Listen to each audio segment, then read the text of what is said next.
Hi friends, আশা করি আপনারা ভালো আছেন। আজকে দারুণ স্বাদের একটি রেসিপি নিয়ে চলে এসেছি। আজ বানাবো বিনা দুধে পনিরের রেসিপি। আর এই পনির তৈরি হবে পেঁপে দিয়ে। এটা আপনারা নিরামিষ কিংবা আমিষ দুইভাবেই এই রেসিপিটা করতে পারেন। তো চলুন রেসিপি শুরু করি। প্রথমেই একটা ছোট পেঁপে নিয়ে নিয়েছি। এই পেঁপে দিয়েই আজকে পনির বানিয়ে আপনাদের দেখাবো। তো পেঁপেটাকে প্রথমে আমি খোসা ছাড়িয়ে নিয়েছি, যেন সবুজ অংশগুলো না থাকে, তাহলে কিন্তু তেতো লাগবে খেতে। তো এখানে দুভাগে ভাগ করে নিয়েছি। দেখুন ভেতরের দানাগুলো পরিষ্কার করে নিয়েছি ভালো করে।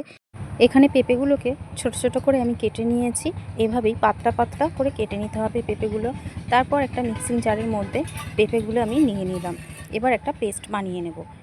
তো পেস্টটা বানানোর সময় অবশ্যই খেয়াল রাখবেন, জল কিন্তু একদম দেওয়া যাবে না। আর যদিও জলের প্রয়োজন হয়, তবে 1 চামচের বেশি দেওয়া যাবে না। তো এখানে দেখুন আমি একটা পেস্ট বানিয়ে নিয়েছি। পেস্টটা কিন্তু খুবই মিহি হবে। তো এরপর আমি একটা পাত্রের মধ্যে এই পেঁপের পেস্টটা নিয়ে নিলাম। তারপর এখানে আমি 2 চামচ চালের গুঁড়ি দিয়েছি। এরপর দেব 3 চামচ ময়দা।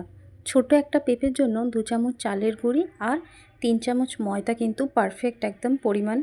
তো এর থেকে কমও দেবেন না, বেশিও দেবেন না। এরপর পরিমাণ অনুযায়ী একটু লবণ দিয়ে দিলাম।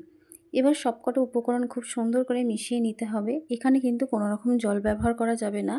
পেঁপে থেকে যেটুকুনি জল রয়েছে সেই জলটাতেই এই মিশ্রণটা তৈরি হয়ে যাবে। তো দেখুন এইভাবে কিন্তু আমি বানিয়ে নিয়েছি, কোনো প্রকার এখানে কিন্তু জল ব্যবহার করিনি। তো এখানে আমার পেস্টটা রেডি হয়ে এসেছে। এবার যে পাত্রে আমি পনিরটা ভাপাতে দেব, সেই পাত্রটা আমি একটু অয়েল ব্রাশ করে নিচ্ছি। এখানে আমি রিফাইন্ড অয়েল দিয়ে ভালো করে বাটির চারিপাশটা মাখিয়ে নিলাম। এরপর পেঁপের পেস্টটা আমি বাটির মধ্যে ঢেলে নিলাম। তো ঢেলে নেওয়ার পর এর মধ্যে একটা চামচ দিয়ে এভাবে কিন্তু একটা গোল শেপ, বাটির যে শেপটা আছে সেই শেপে তৈরি করে নেব। তো এখানে সুন্দর করে একদম গোল শেপে বানিয়ে নিয়েছি। এবার 2 হাতে করে বাটিটা ধরে এভাবে ঝাঁকিয়ে নিতে হবে, যাতে নিচেটাও ভালোভাবে সেট হয়ে যায়। এরপর আমি কড়াতে গরম জল বসিয়ে দিয়েছি। এর মধ্যে আমি বাটিটা বসিয়ে দিলাম। এবার একটা ঢাকনা দিয়ে আমি ঢেকে দেব প্রায় 20 মিনিটের জন্য।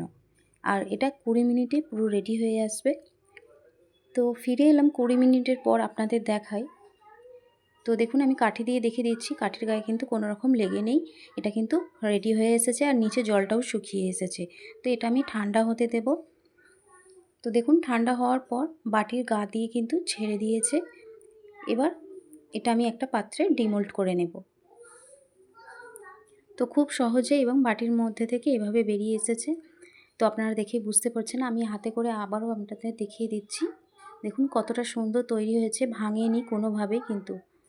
এরপর আমাদের পেঁপের তৈরি পনিরটা পনিরের সাইজে আমি কেটে নেব। আপনারা আপনাদের পছন্দসই এভাবে কেটে নেবেন।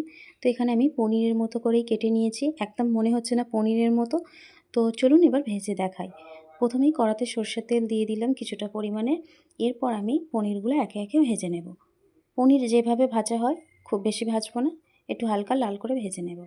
এরপর এক পিঠ ভাজা হয়ে আসলেই অন্য পিঠটাও এভাবে উল্টে পাল্টে একটু ভেজে নিতে হবে।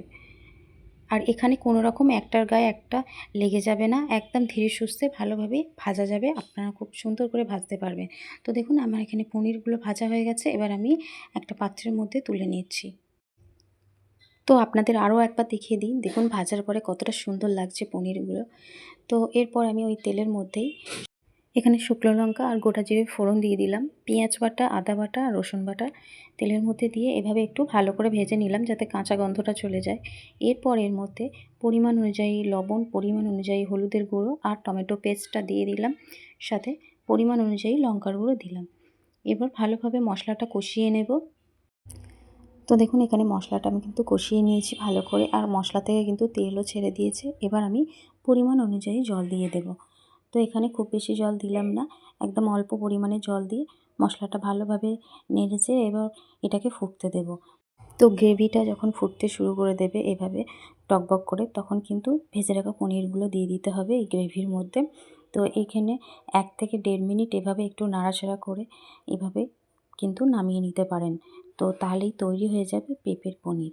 তো এখানে আমি নামানোর আগে একটু গরম মশলা দিয়ে দিলাম, এতে কিন্তু স্বাদটা খুব সুন্দর হবে। তো পেঁপে দিয়ে এই পনিরের রেসিপিটা আপনারাও একবার অবশ্যই বাড়িতে ট্রাই করবেন, দেখবেন অপূর্ব স্বাদের খেতে হয়, দারুণ লাগবে। তো ভিডিওটি ভালো লাগলে অবশ্যই চ্যানেলটিকে সাবস্ক্রাইব করবেন, সাথে লাইক, কমেন্ট, শেয়ার করবেন।